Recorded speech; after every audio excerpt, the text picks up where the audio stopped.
Welcome to the Encore Audio Archives YouTube channel. I'm Taper Dave, and this is my channel. I've uploaded hundreds of talks here that I've recorded at meetings in West LA, and I've also recorded conventions starting in 2013. I've got a bunch of those up. And Walt and Mary Murray, the original owners of Encore Audio Archives, started the company in the 80s, and Walt recorded Joe and Charlie's and a bunch of stuff down in Vista, California. My sobriety date is June 20th of 1994.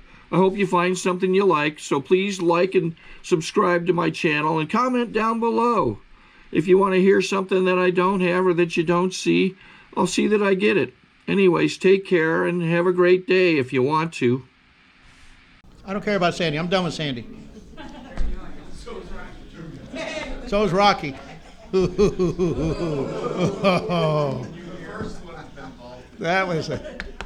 That was, I'm not even going to comment on that. Is everybody ready? Yeah. Well, you don't look ready. It's Rocky. Rocky was born ready. I have to get my list down here. You guys got quiet too soon here. My name is Dave Barge. I'm an alcoholic. Please join me in the serenity prayer. God, grant me the serenity to accept the things I cannot change, the courage to change the things I can, and the wisdom to know the difference. Thank you.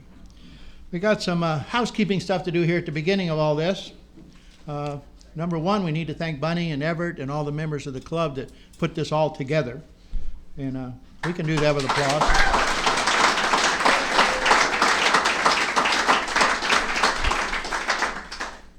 And then John put all the chairs. I know they put the chairs. John's here and put the awning outside and put the speakers. There's been a crew here working all day and taking care of the parking. And so if you got a parking spot, thank them. If you didn't, I'll point them out to you. You can talk to them at the end of this thing. I know some of you didn't. All right.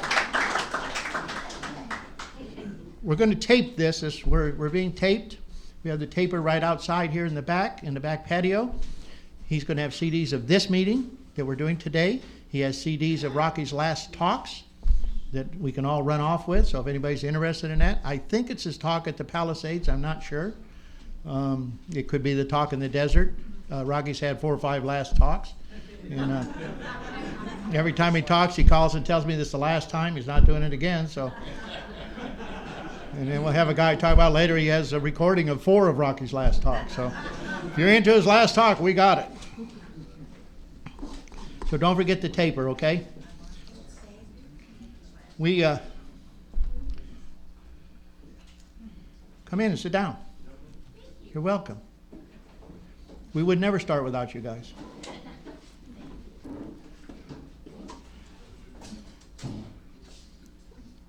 I don't know what time the 1 o'clock meeting starts anyway.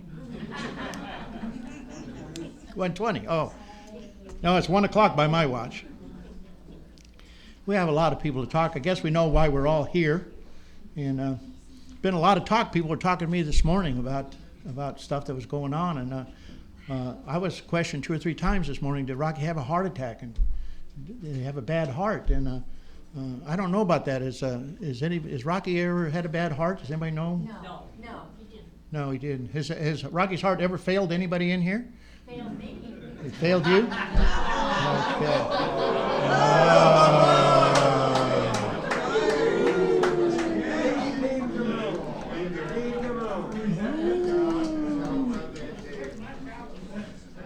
I loved him. He was great. Thanks for... He would have loved that, right? Good, all right. This is a one-speaker meeting, and I'm speaking now.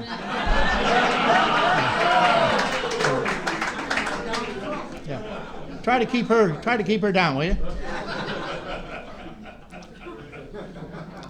So we always have lots of talks. I'm going to tell you there's a big pond not too far from here. At the bottom of that pond is a bunch of grubs running around there at the bottom of the pond. In fact, a bunch of grubs look just like you people. A bunch of grubs look like these desert people. A bunch of grubs running around, and they all run around, and they notice that every once in a while, one of them wanted to leave the pond, and one of them just left, and they all wondered, where did he go? Where'd he go? So a bunch of the grubs got together and made a pact that the next time one of the grubs left the pond, he'd come back, or she'd come back and tell them where they went and how they were doing.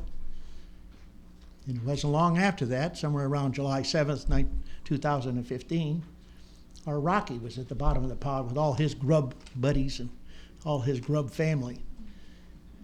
Felt the need to go. He was called away. Was he called to the big meeting, some of us believe, in this room? Was he called to the other room? Where was he called to? Each one of us have to make that decision, but he felt the need to call, and he felt the need to leave. So I don't know if any of the people in here, I saw him flying around here today. Did you? Is Rocky here? Where'd he go? I got Rocky right here. We got Rocky right here. We got Rocky right here. So none of us really leave the pond and never go away and never come back as long as one person in this room remembers us. One person. And says their name. So the end of my story is that's where I think Rocky is, and I don't think he'll ever be forgotten. He'll ever be forgotten. This is a room where he started AA meetings, so AA was important to him. Back room here is the back room where our food's going to be in a little while, is a room that he started men's AA meetings. Rocky was big on men's meetings. I like women myself, but I could understand why he soured on women, though.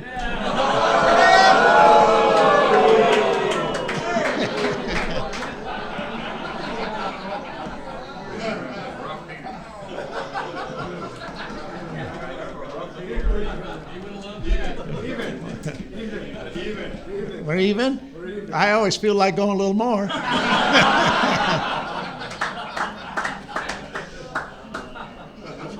That's just the way it is. So each one of us can believe where Rocky is wherever we believe he is. You have to look in our own hearts and where is Rocky? Where's Rocky? And what I'm saying is he's here. He's here with us. He's here right here in the jacket that Mary brought. He's here right there in these pictures. He's here right here in your heart. He's here with the people whose lives he touched. And there's many of you that he touched here in this room today. I want to start out with a couple of people here. Who do I want to start with here? I think we should start with his sister, Mary. Yeah. We ought to start right there.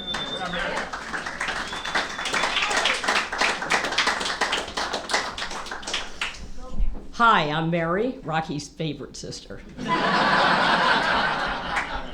I don't think I'm going to be able to say too much today, and I know that all of you will.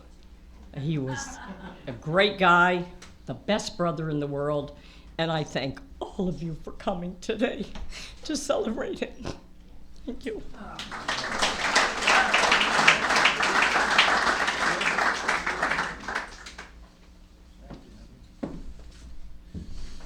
Sounded like she meant that, huh?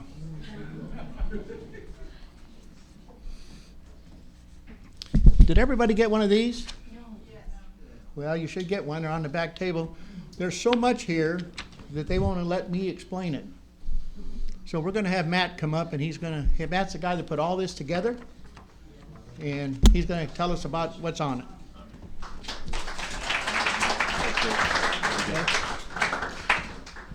Matt, I'm an alcoholic. And,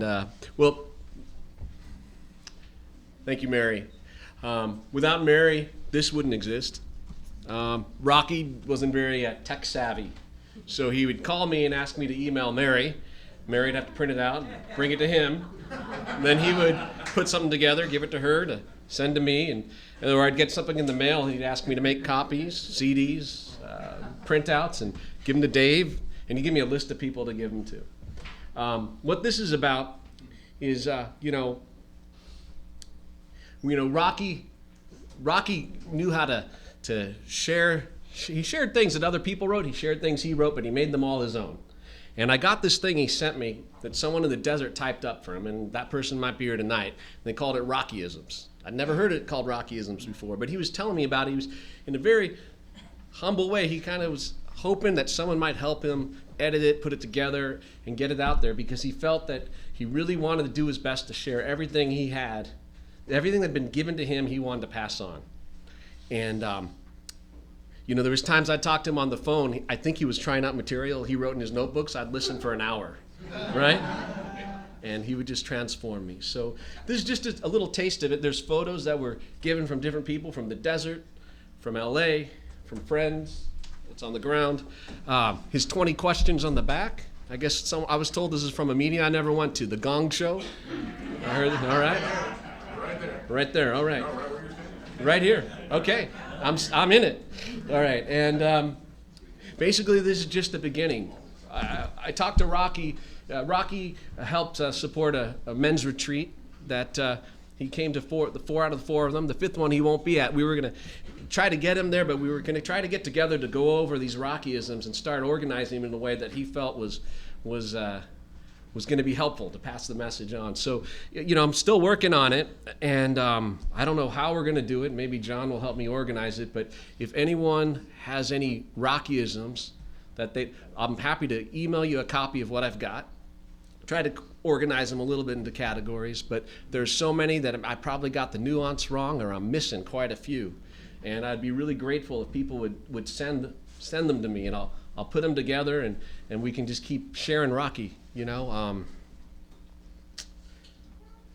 I guess I'll end right there, because I think Dave is going to maybe talk about this. You got the mic. I got the mic, all right.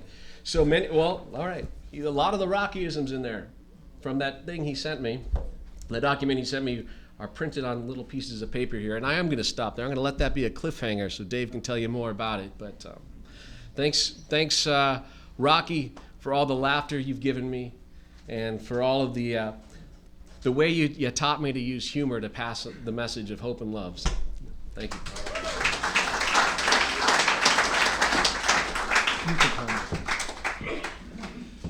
Rockyism. And for those of you that are not in Alcoholics Anonymous, we have a thing called 20 questions in Alcoholics Anonymous that we give to new people and stuff, 20 questions. They were written by non-alcoholics, so some of us, like me in AA, don't even support the 20 questions. A bunch of non-alcoholics asking us questions about alcoholism. It never makes any sense. But Rocky's 20 questions, number 21. So he has 21. So you can do the 20 questions in AA, or you can come with Rocky and do the 21 questions. So it's either one you want to go here. There's lots of Rockyisms. Drinking milk does not solve any problems, but neither then does drinking alcohol. I don't know that I even need to know that. I have another one for you that's not in the book.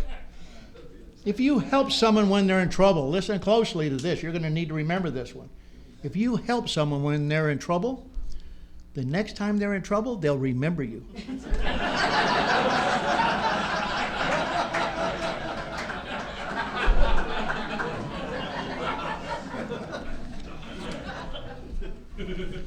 I have so much stuff up here. As usual, Rocky's taking up all the space.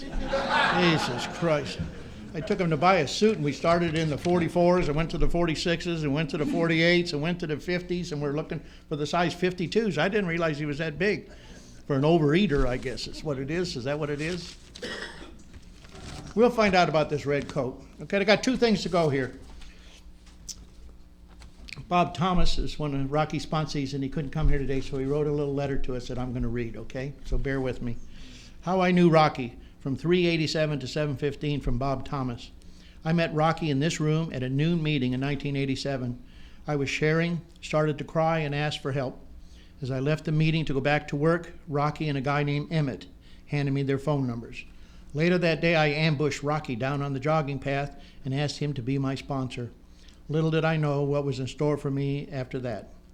Rocky gave of his time for the next 12 to 18 months to come by my house once a week to read the big book and take me through the 12 steps. Rocky was like that. He was truly willing to go to any lengths to help someone else. He showed me through his actions and guidance not only how to stay sober one day at a time, but how to live with dignity and character. Rocky showed me how to care about other people. He taught me how to show up, and if I couldn't be on time, I had better get there early. When I was new to AA, Rocky took me to a lot of meetings. He would introduce me to people as the guy who was keeping him sober today.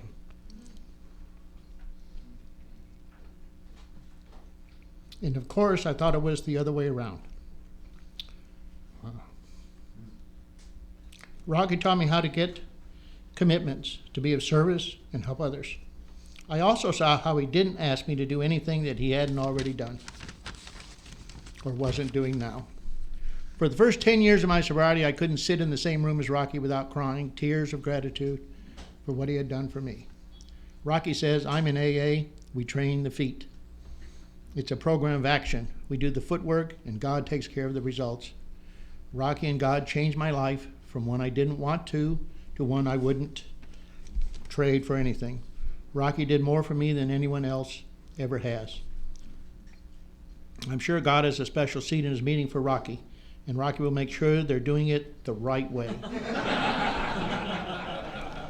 You know, with a timer, no clapping, chanting, or cross-talk, and keeping your sharing to your problems with alcohol. AA has lost a guy who helped a lot of people, not just me. I will never forget what you and God have done for me, nor will I ever forget what you taught me. I'm sorry Carrie and I couldn't be here today, Rocky. I really didn't want to miss you. I didn't really want to miss this. All my love and gratitude, Bob Thomas.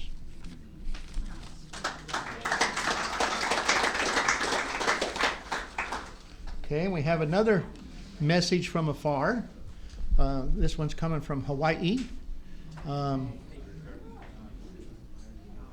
Do we know where it's coming from? It's coming from Hawaii, and I'd like to introduce the deliverer of the message, Miss Robin.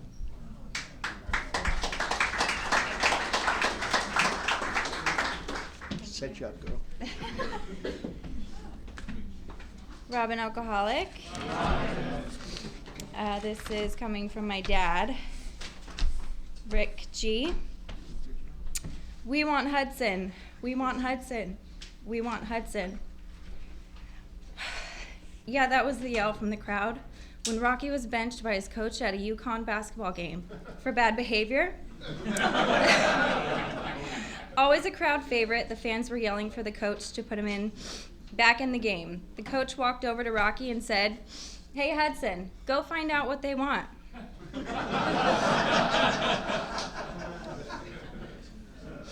So my friend Rocky, Hot Rocks, Emperor Hudson, this is your #1 Hudson lover. I know you did that, so I would have to admit it. Out here on the Western Front on Kauai, Big Rick, Ricardo, Rick the Whip, Big Bird, hey asshole. Just so you know, I had as many nicknames as you. I was planning to come to your celebration, but figured that without you as MC, it would be a very solemn affair. I'm sure John Carnes is doing his best, but he can only tell the mule dick joke so many times.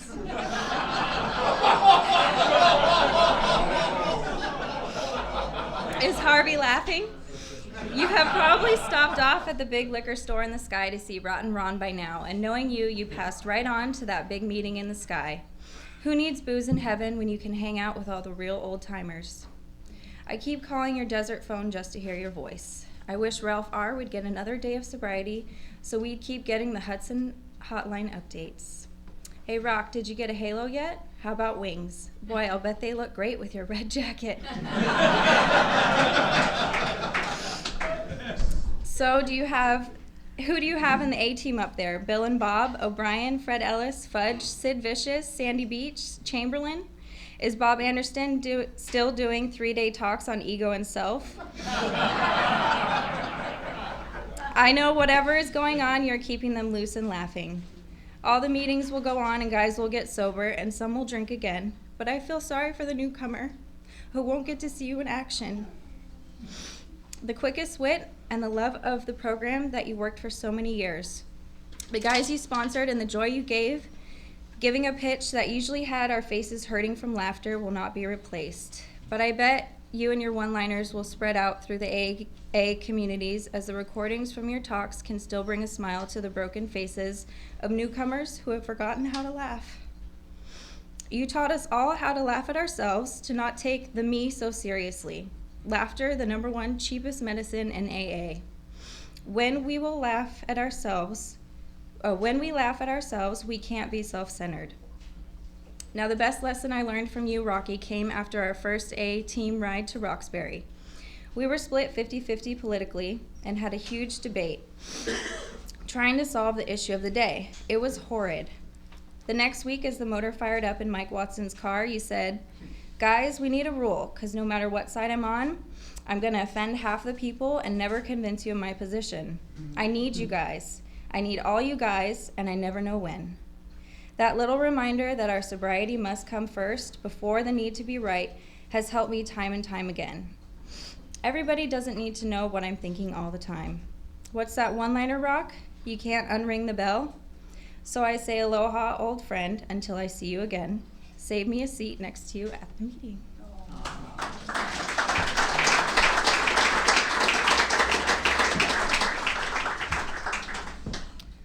We have a double winner there. We have the beautiful words from her father, and we have the best looking one of the bunch right here. That's good. Okay, so you've heard little snippets of that we're going to have a Rocky meeting here, and this young fellow here is going to explain to us how it's going to work. Come on up, Tim. Tim Loudon, alcoholic. What a deal for Rocky, you know. He meant a lot to everybody in this room. That's why we're here. So you're going to hear a lot of one-liners of Rocky and everything. And I just want to say we're going to start timing this, and that's from Rocky. I remember the meeting. We voted on the timer in the back room at noon, and Bob Thomas would remember that I was in the minority, and the timer became a fixture. So what we're going to do is John has a list. We're going to go through that, and each person will have a minute to share and 30 seconds to wrap it up. And everybody laughs about that. I understand that, but we're going to try and hold it to that.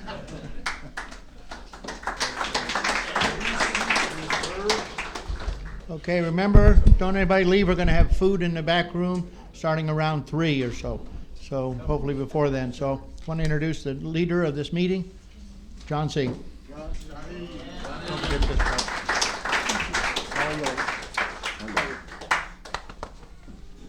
John Carnes, alcoholic. Welcome to the new guys. You'll find hope and love here. I'll tell you a very short story and why he's walking away.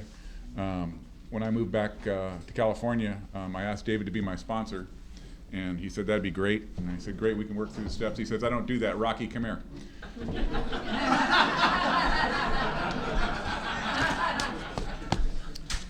I spent 2.5 years taking Rocky to every doctor appointment, meeting, newcomer, event, SASTO, okay? And it was an honor to be part of that. So the way this is going to work is I have reserved these 4 seats up here for people to come up and be in line. Once again, my best plans fell to pieces. But it's really an honor to have my friends right there. So,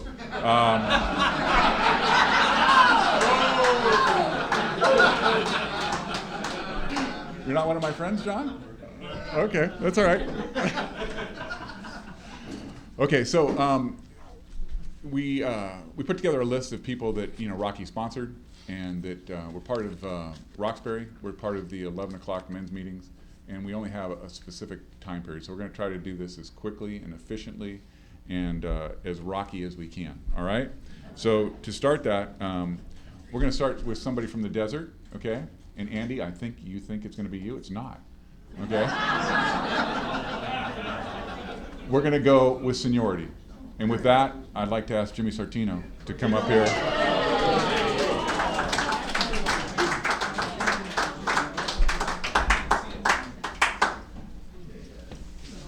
Hurry up.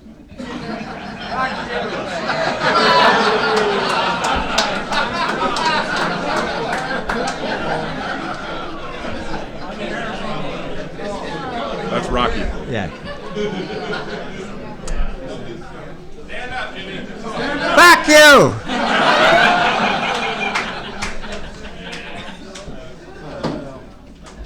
Pick a Rocky. My name is Jimmy Sartino. I am a real alcoholic. Who said that? Leave the room. Really. I don't know where to start with that man. He was so overwhelming in my life that I've never had any children. I got a room full of children now. Every one of you is my child. You know why I say that? Because I'm only 99. So I qualify. So anybody that needs you for a father, don't raise your hand. It's just, you want me to read this? Please. There's a little sign from the, is this from Rocky? Graveyard is full of indispensable people. 7 billion people never even heard of me. So, I love you. You know, here's what happened. Just recently, I just had a birthday for my AA birthday. And he says, "Hey, Jimmy, I want you to come to the meeting and give me my birthday. I'll give you my birthday."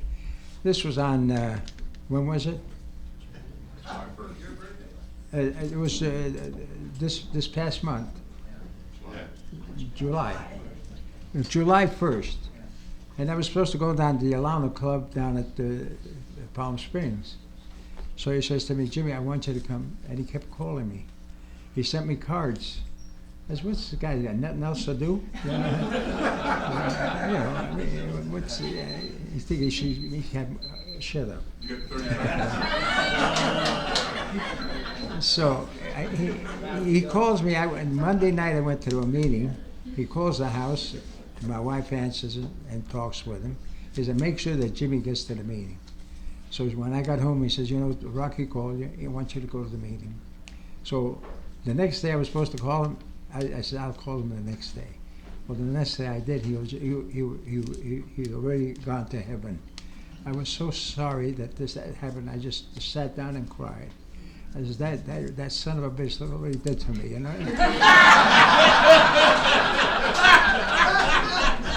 I love you all. Thanks a lot.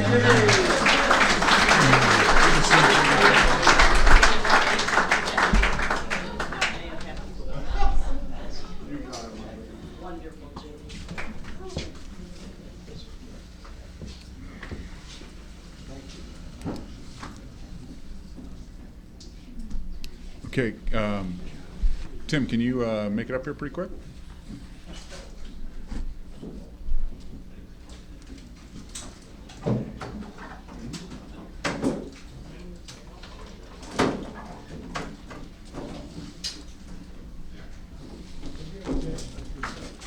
I'll get there. Don't like it, doing something. All right.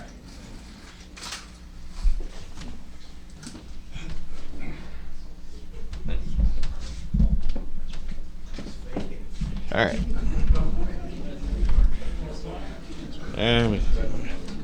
Tim Alcoholic. You have to excuse me. I called Rocky a couple of months ago and told him I was feeling like drinking. So he drove over and ran my ass over and broke my leg. So. I'm still sober. Rocky to a sponsor. But I have a lot on my mind. Sponsor. Do you worry? Your mind does not hold that much. And Rocky's helped me out for a little over 20 years. And I loved him, man, you know. And he had that gift of whoever he met felt like he was Rocky's favorite. But I was, so. Sorry, man. All right, and my near a minute. And Rocky, you taught me some of the best. Well, thank you.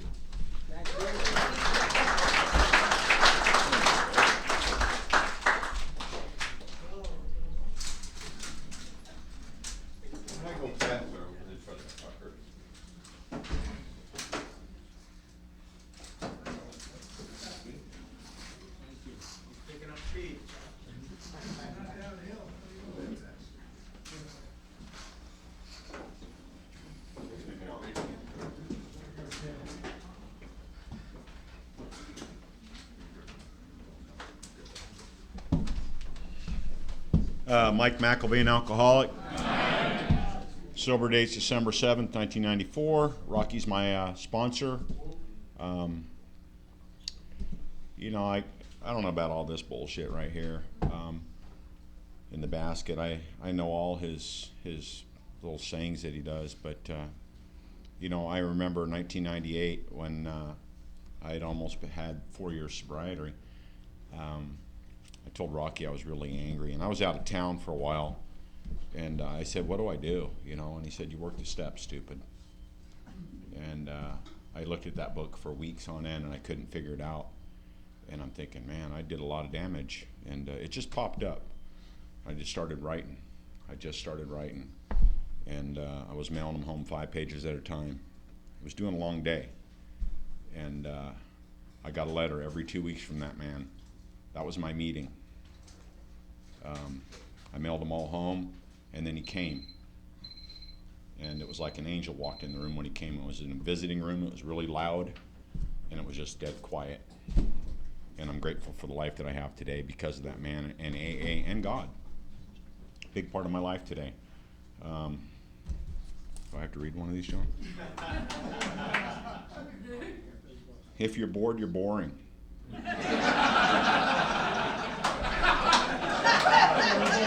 I got nothing on that. I don't know. My life is not boring today. Rocky said guys like me either are stupid or I'm their hero. And, you know, he didn't have any kids. And I got out of the joint after 11 long years. I hear you. And, you know, I got married. I got kids. I have a lot of great friends, and I'm a word cleaver today. And the last thing I remember talking to Rocky about was that he got a crossing guard job. And he liked it. Thank you for my life.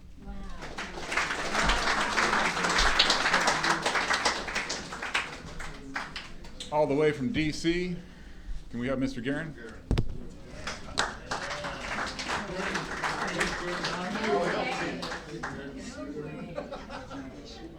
Thanks, brother.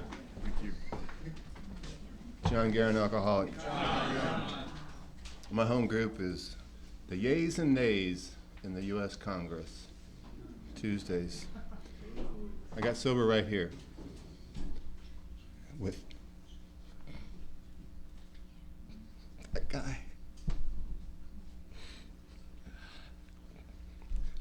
I pulled together. But I worked with him too, which was weird because I went from the guy that told him what to do at the restaurant to the guy that told me what to do here. It was pretty interesting. Rocky hated full moons at work, and I used to let him take the first few tables and go home. I'd cover for him for the rest of the night. He hated full moons. He also hated Halloween because you had to dress up as a server. And so he shows up. I'll make this short and sweet. He shows up. He's got blue jeans on, tennis shoes, running shoes, and a plaid shirt. And I said, "What are you?" He goes, "I'm running for sheriff." So I went back and I cut a piece of cardboard out and put some tin foil on it, and I taped it on his shirt, and he said, "Okay." 5 minutes later, he comes back and he's got a quarter stuck to it. I said, "What is that?" He goes, "I'm a 2-bit sheriff."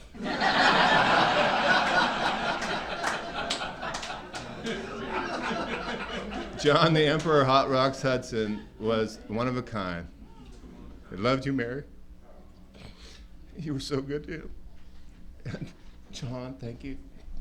Everybody in the club, thanks.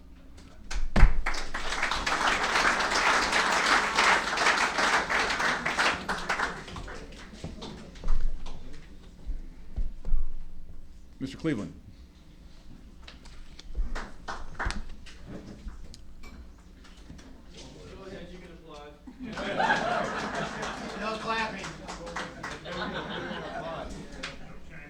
Bill, alcoholic. Bill.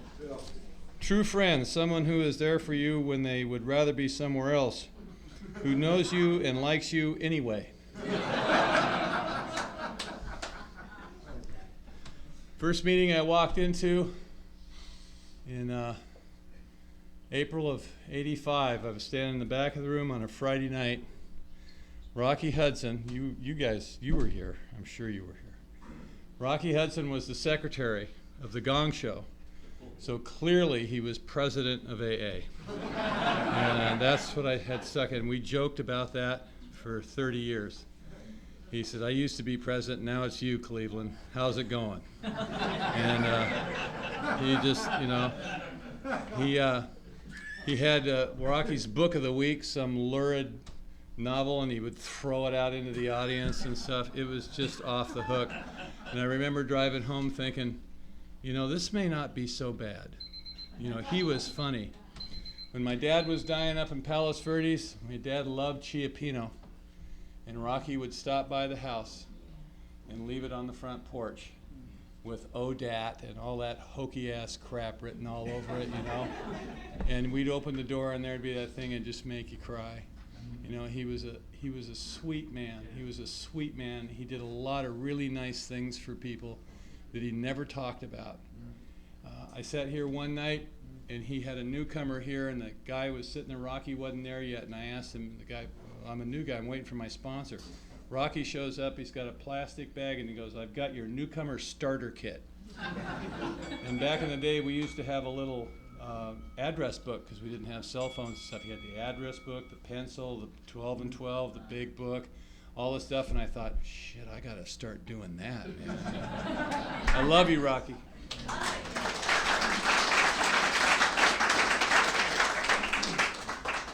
Can you pull it together, Candy? Come on up here.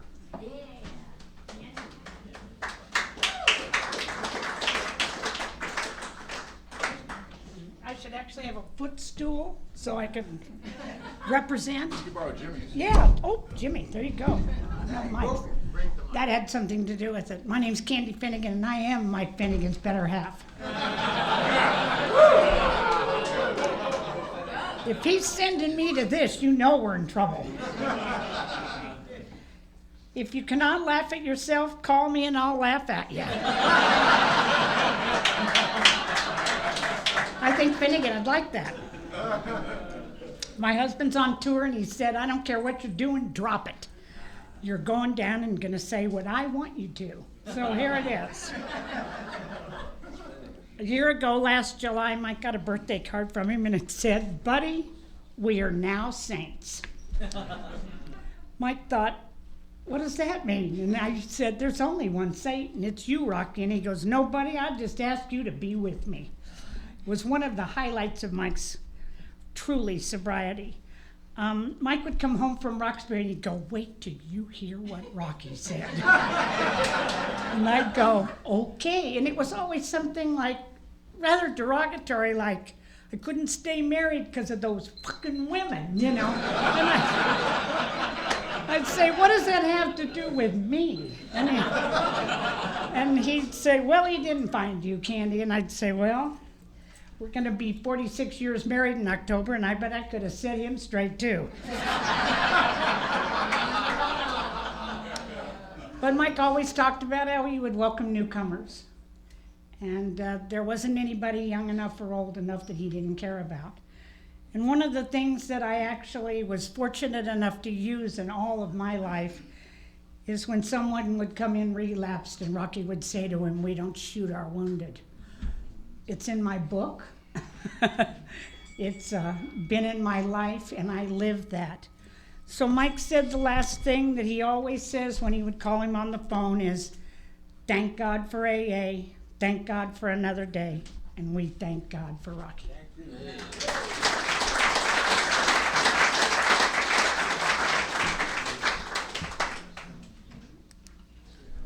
Mr. Janik.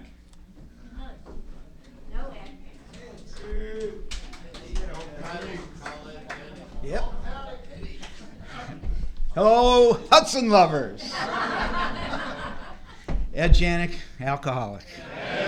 I've never seen more bald people in my life in this room.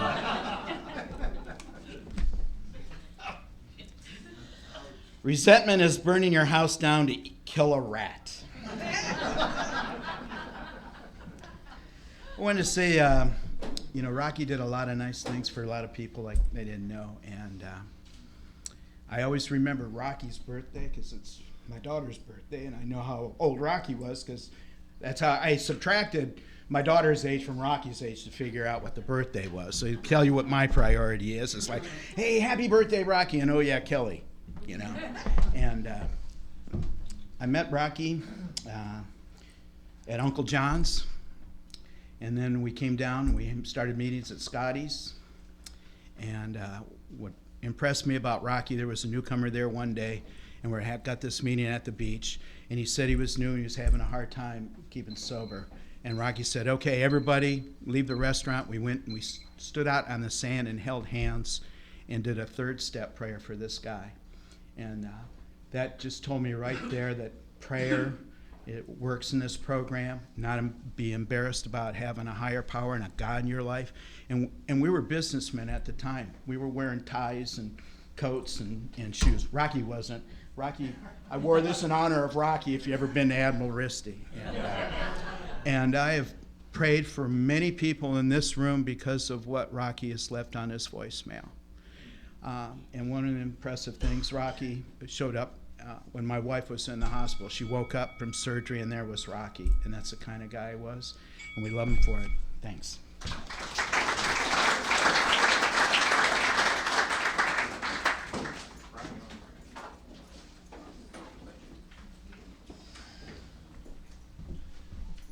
I'm Brian Muller. I'm an alcoholic. All right. What happens in Vegas stays in Vegas, except herpes.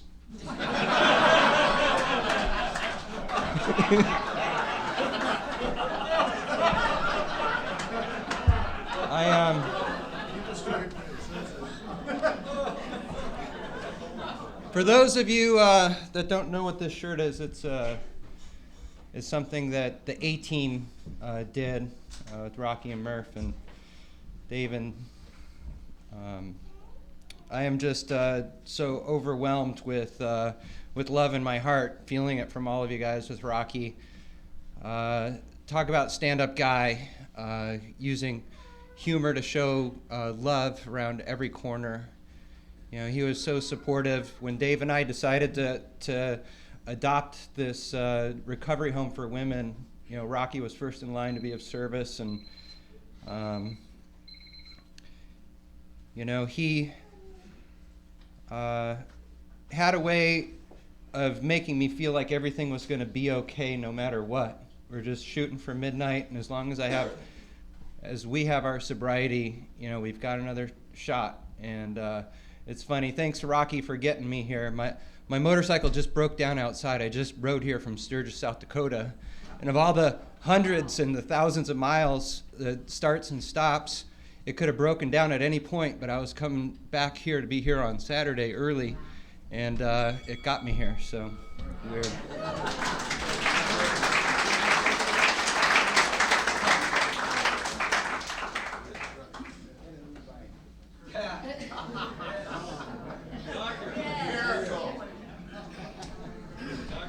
Hey, my name's Chris Regan. I'm an alcoholic. And sorry I was late. I just got here. I had to work a little bit this morning. But so the thing that I would want to say about Mr. Rocky Alcoholic is what a teacher that he was to me, and how the things that he taught me are with me at this moment, and how the things that he taught me, it's like a ripple effect. I work in residential treatment. I'm with newcomer alcoholics every day of the week. And I use all of Rocky's one-liners, all of Rocky's information, all the things that he taught me. Showing up is 90% of life. He had so many one-liners and such deep, meaningful information about Alcoholics Anonymous, the thing that he loved the most. And he taught me how to respect Alcoholics Anonymous. And he taught me about respect. He taught me just by being a man who is respected. And I stand here full of his love that he gave me unconditionally. So I'm just grateful that I'm here, and I know so many people love Rocky and want to say more about him. Thank you.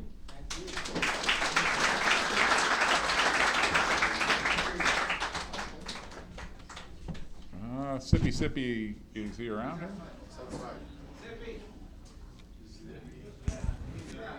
Okay, well, since he's not real visible, how about if we get Scott King?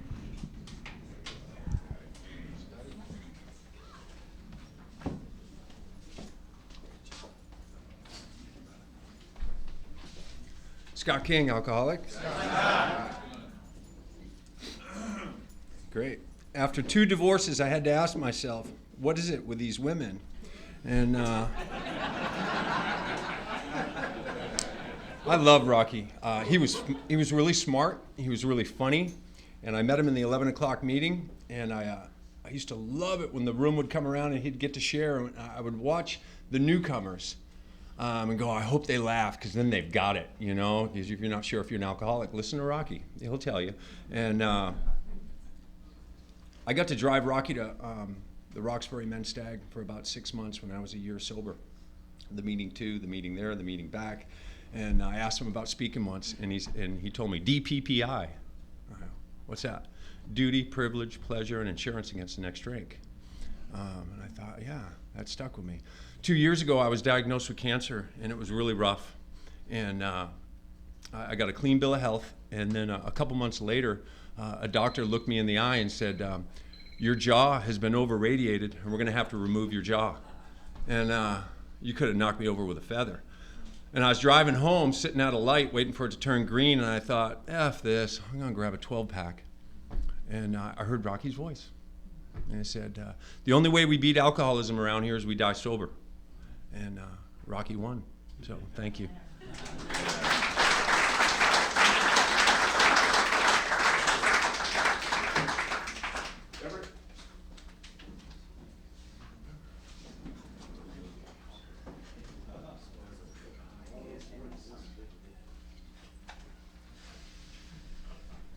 Wow, my name's Everett. I'm alcoholic. Only time I turned down a drink, I misunderstood the question. Alcohol gave me wings to fly and took away the sky. You know, I'm half Irish and half Scottish. The Irish part, I want to get drunk. The Scottish part, I want you to pay for it. You know, prostate cancer, no hard feelings. Those are Rocky's one-liners. I was the secretary of a meeting. I had Rocky show up, and he showed up with Annie Murphy, and Larry Larkin, and it changed the whole dynamics of the meeting. And when I was 60 years old, which is happy hours, that's a nap when you're 60 in Alcoholics Anonymous, he gave me a book of Muhammad Ali's book, and he knew I was, at one time I'd been a fighter, you know, and I was a lean, mean fighting machine. Now I'm lumpy and dumpy. But he gave me an autographed edition, 1991, and he used to give us the Admiral Risky. You know, he served my wife lobster. She had that twinkle in her eyes. So every year we have to have lobster. And, you know, that was Rocky. I love Rocky. And thank you, Mary, for sharing your brother with us. I put that 20 questions on the back of that because he gave it to me years ago. I had the right to remain silent, but I didn't have the ability.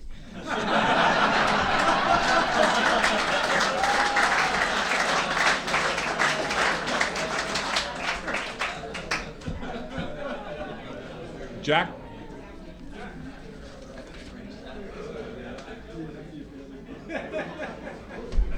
My name's Jack, and I'm an alcoholic. My first home group was the Noon Stag in this room right here. My first commitment was I ran the timer on the Noon Men's Stag.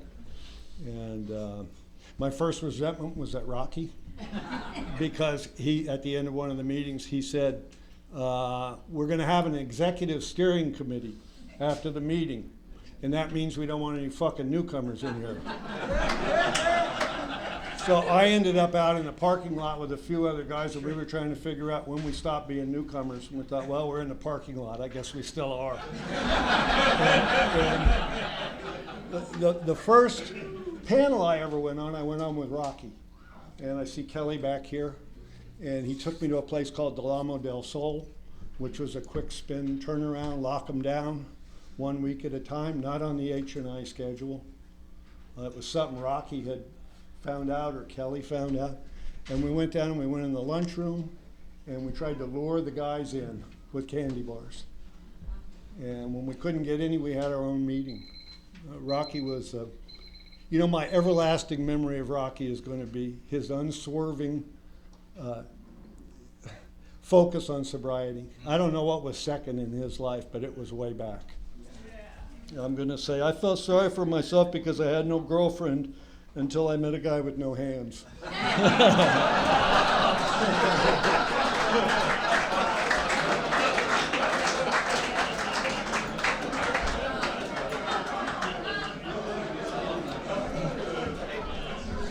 I'm Andy Grower, I'm an alcoholic. And good old Rocky, I moved out to the desert 8 years ago, and he moved out there 4 years ago to make sure I was staying sober right. Resentments, don't know if you have any. If you had rabies, make a list of everyone you want to bite. Makes good sense to me. Rocky and myself are both veterans from this war, and I think my personal opinion is he just got tired of this earth shit. And he just went home, and he is home, and God gets to laugh now. Thank you.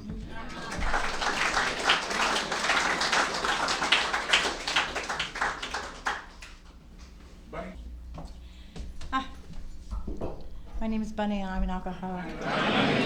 You know, first of all, I want to thank everybody for being here. This is just overwhelming to me to have you here. I've never met you, Mary, but I know all about you. You know, I'm going to go ahead and read this, and I've got just one thing to say. How are you? I don't know. What have you heard?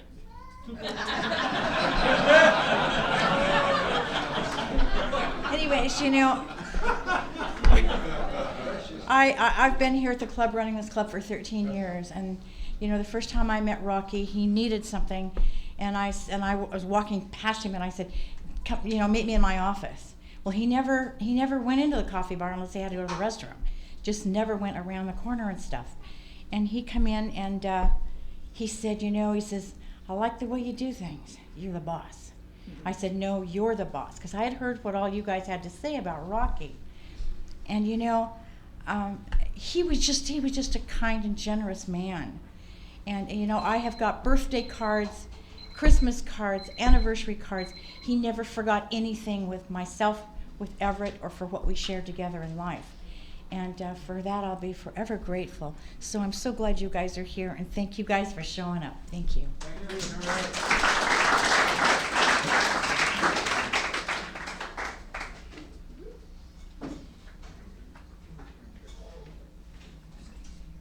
Mitch, alcoholic. And I had the privilege to spend many years in the back room with Rocky at the 11 a.m. meeting.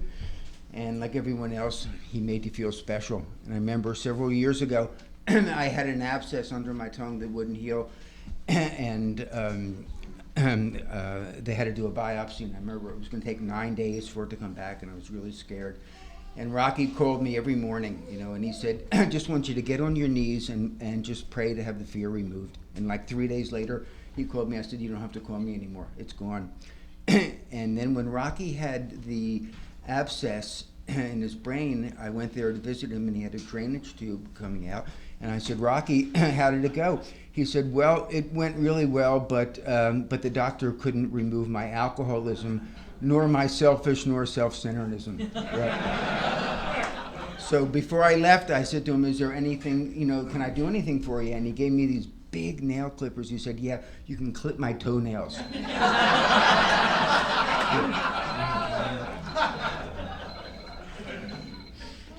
And we have here 100% of everyone in AA that did not take the first drink did not get drunk.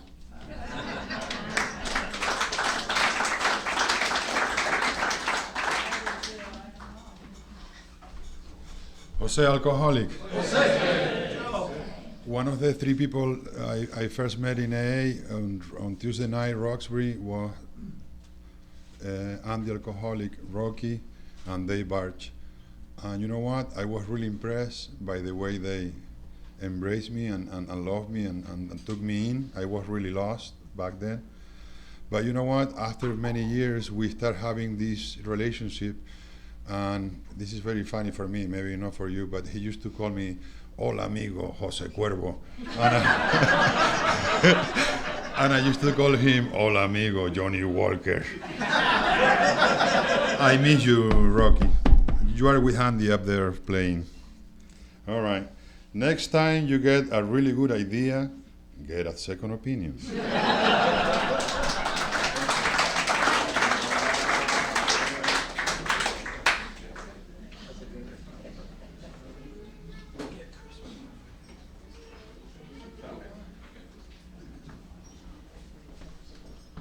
Tim, alcoholic. And kind of feeling a lot of emotions. I love listening to you, Robin, because I remember those car rides up to Roxbury, and you know, normally I like to be able to talk at some point during the ride. But between Rocky and Rick, I never got a word in. And for a guy that spends a lot of time talking to people intelligently, not a lot of what they said made sense, you know. And I just love those guys. I mean, they were having so much fun.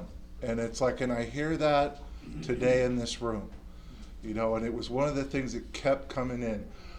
Rocky gave me the greatest thing in my life. I was up in Montreal. I was speaking in front of like 500 to 600 people, and I was scared to death. I don't really like people in general, you know, and being that close to people was a little frightening. And I told that gorilla joke, you know, about alcohol's a little like making love to a gorilla, and you're not done until the gorilla says so, you know. And would you hear that many people laugh, you know, it touched my heart, you know. And I always made a point of thank you, Rocky, for letting me have one funny moment in my life. And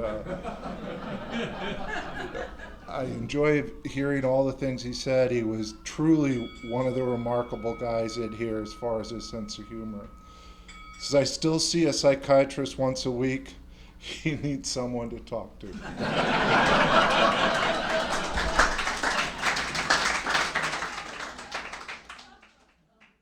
Sorry to interrupt your viewing. Caper Dave here. Just wanted to take a second to ask you to like and subscribe to my channel. Let me know if you like what you're listening. I've got some very good talks here, and this one's a great one. Just curious, do you think this is better than Zoom? Tell me what you think.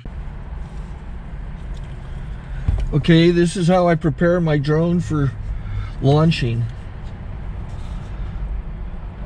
I like to do it inside the cab of my truck so I'm not standing outside in the weather. To install the joysticks for control, up and down, right and left, powered on. I have an Android phone that I use to connect it to the drone with. And it's actually controlled through the iPhone, through an app. Oops, wrong way. It's actually controlled through the iPhone, or through this Android phone, through the app. It's actually controlled through the Android phone, through an app, and you connect it through this short connection right here.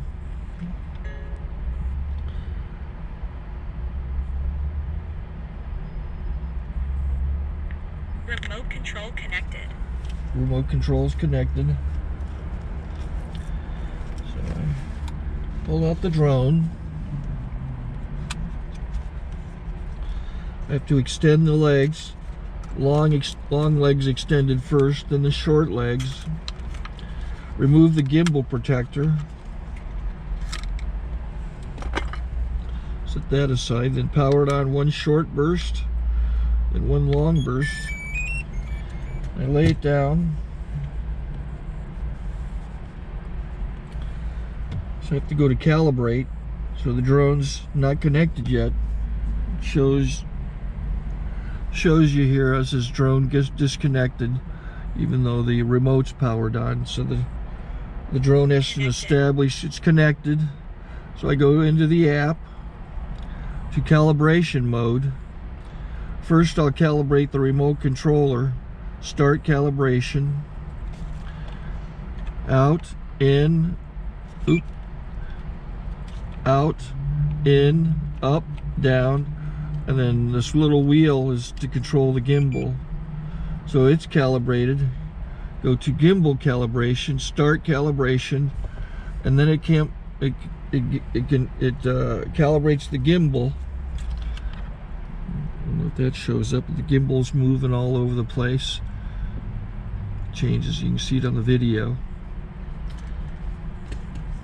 And I'm calibrated to take off. It's acquired 7 satellites at the moment. There are 26 satellites up in the sky, which it has to acquire before you can take off.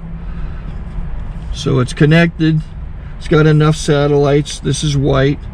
I can go to press this little arrow button, swipe right to take off, and it would start the motors if I slid this to the right. But I'll wait till I get outside. Don't want to do it inside.